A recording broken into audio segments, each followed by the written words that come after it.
I wanted to do a dedicated video about the career of The Undertaker and my memories of The Undertaker, or as we call him in Spanish, El Emperador. So, at the Survivor Series, it was the 3 decades of destruction, 30 years of Undertaker's character, and it was like the final farewell for the character. You know, he came out there and he said his goodbyes. They had like a hologram pallbearer, which was really nice, very touching. He said it's time for The Undertaker to rest in peace. Very classy stuff. When WWE lets a character like that leave like that, it's very classy. They did the Bret Hart Appreciation Night, the Ric Flair retirement ceremony, Shawn's retirement ceremony. I think the Ric Flair one's probably the best the company's ever done as far as stuff like this goes. But the Undertaker one was pretty cool. But I wanted to go back and give my thoughts on The Undertaker's career from my perspective. I watched The Undertaker even before he was The Undertaker. I saw him as Mean Mark Callis in WCW, and then he came in as The Undertaker. I did not recognize him when he first debuted at Survivor Series 90, but the thing about The Undertaker is people say he's the greatest gimmick of all time, right? And the greatest character of all time.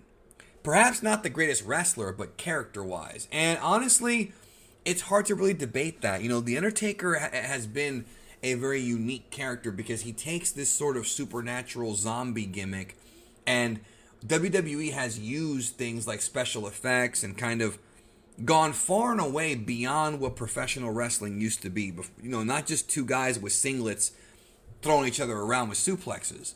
With The Undertaker, he's a character. He's, like we talked about, a zombie, pretty much, a dead man. And, the presentation has always been tremendous. And as the years went by, he evolved. His music changed. His entrances got more elaborate. WrestleMania, you'd have, druids come out in caskets. And really a lot of very, very cool stuff that was pretty much, I guess, signature Undertaker stuff. Stuff that you really can't copy. Like, in the future, if we ever have a character like The Undertaker, like a dark sort of character, there will only be one Undertaker.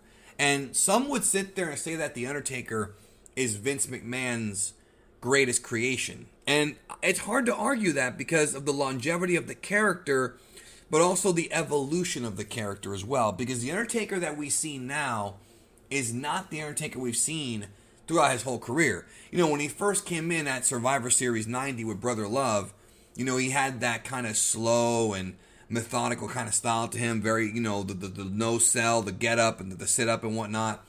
And if I'm being honest with you, the early Undertaker stuff was not very good. He himself would admit that. He himself would say that when he was the Undertaker from the first, say, 5-6 years in WWF until around 96, the dude had a very limited style. Lots of chops. He did the old school, which we all loved. The flying clothesline, tombstone, choke slam. But outside of that, his moveset was very limited, and he didn't really have great matches. I mean, there were a few matches here and there you could probably find on Coliseum home videos. A couple of pay-per-view matches. But it wasn't until around 96 that we really saw The Undertaker have, like, actually good matches with Bret Hart at the Royal Rumble 96. The WrestleMania match with Diesel, I think, is very underrated. People forget about how good that match was. And don't forget, 96 is when he started his feud with Mankind. And I thought the Mankind matches were great. I thought they were just, and as they kept evolving from the Boiler Room Brawl to the Casket match to the Buried Alive match to eventually Hell in a Cell at King of the Ring 98,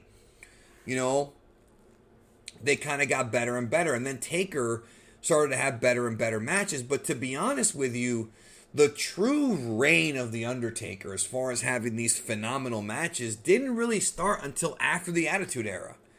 Think about this for a minute. The match he had with Triple H at WrestleMania 17 was great. No question about it. And he had great matches during that time. The Ric Flair match at WrestleMania 18. But really, he started becoming this phenomenal worker. And he was always a great worker. But I mean, he started having these really kick-ass matches after that. The Batista match at Mania 23. Randy Orton at Mania 21. The two Shawn Michaels matches. Complete classics. Even the Edge match at WrestleMania 24, which I think a lot of people forget. I was in the building for that show. And the storytelling in that match, right? The fact that, like, in that match, Edge was reversing all of the Undertaker's moves. Taker would come in and do a move, like one of his finishers, the last ride, the tombstone, whatever, and Edge would figure out a way to reverse it, and he did that throughout the entire match.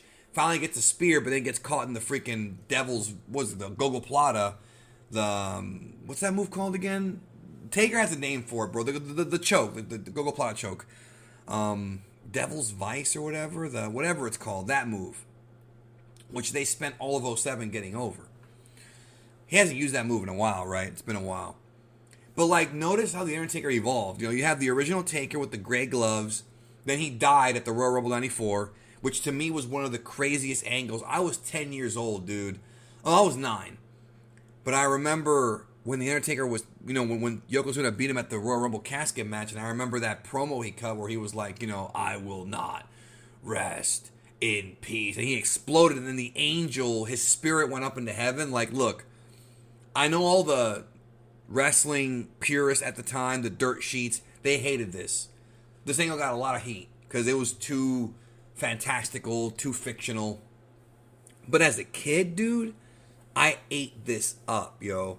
And then for the SummerSlam build-up, Undertaker versus Undertaker, with Leslie Nielsen coming in from the Naked Gun films and Airplane, trying to figure out where the Undertaker was at, trying to figure out what the mystery of the Undertaker was. I ate it up. Was it a good match against Brian Lee, the fake Taker at SummerSlam 94? No. But man, did I eat it up as a kid. And then, you know, we have kind of Taker doing a few more, like his moveset began to evolve in 96, 97. We started seeing more submissions and more different types of moves.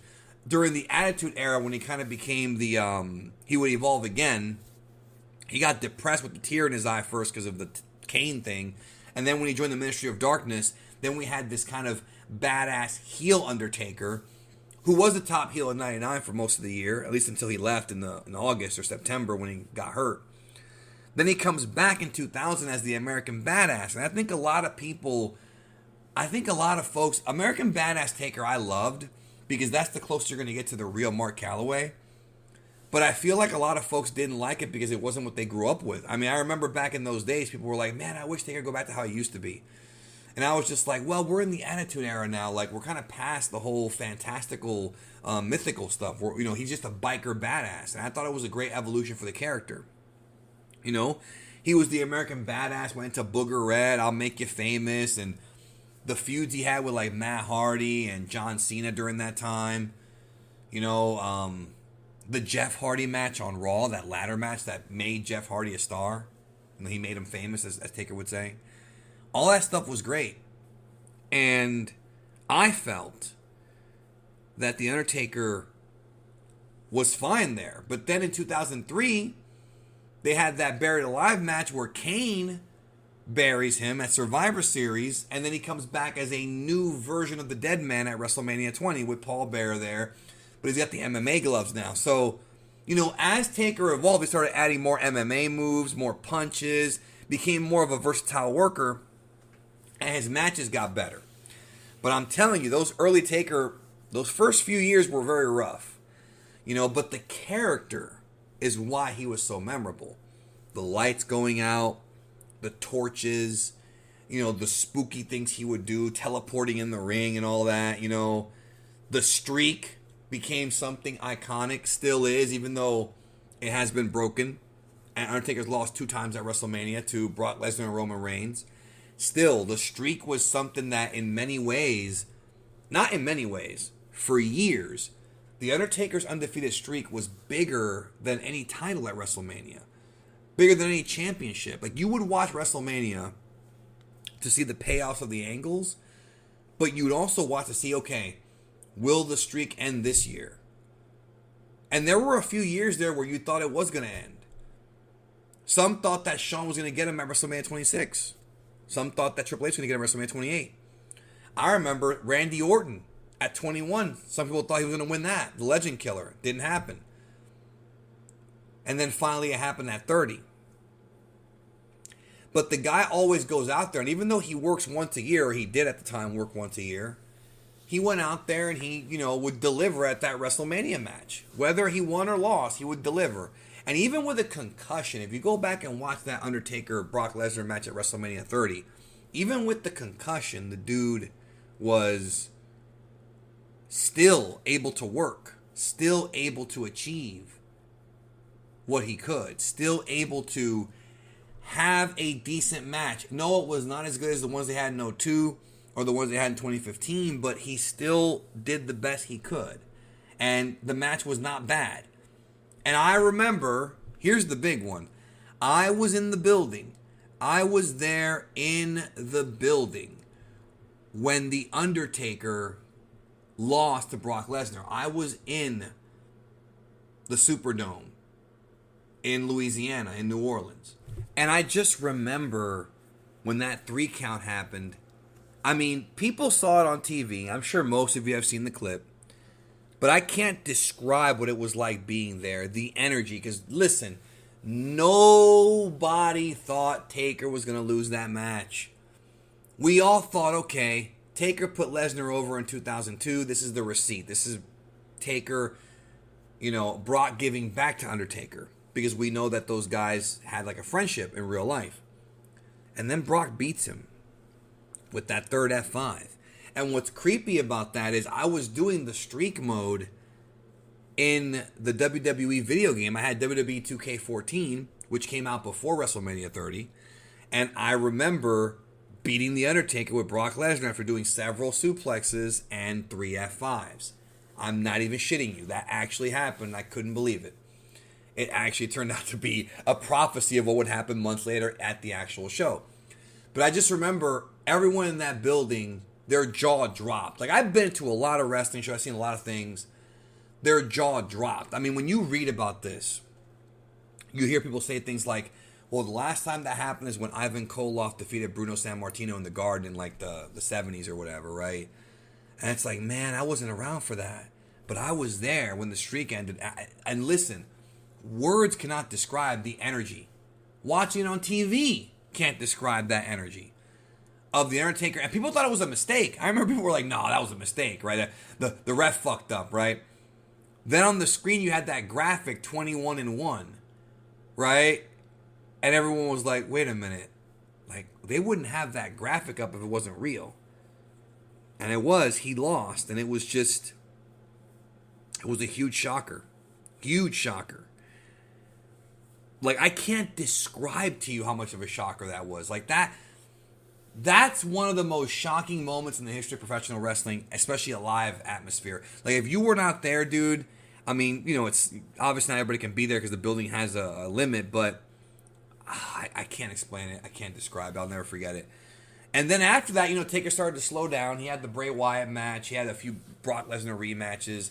Last couple years have not been so great, but I did enjoy the Boneyard match quite a bit. And I really do wish that The Undertaker got to have a real retirement match in front of people. And that's why part of me still thinks that he's not really done. I know they're saying he's done. I know he said he's done.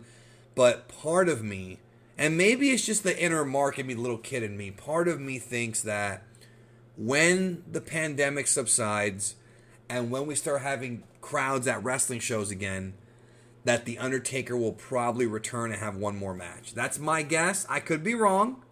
And he might actually ride off into the sunset, the old cowboy does.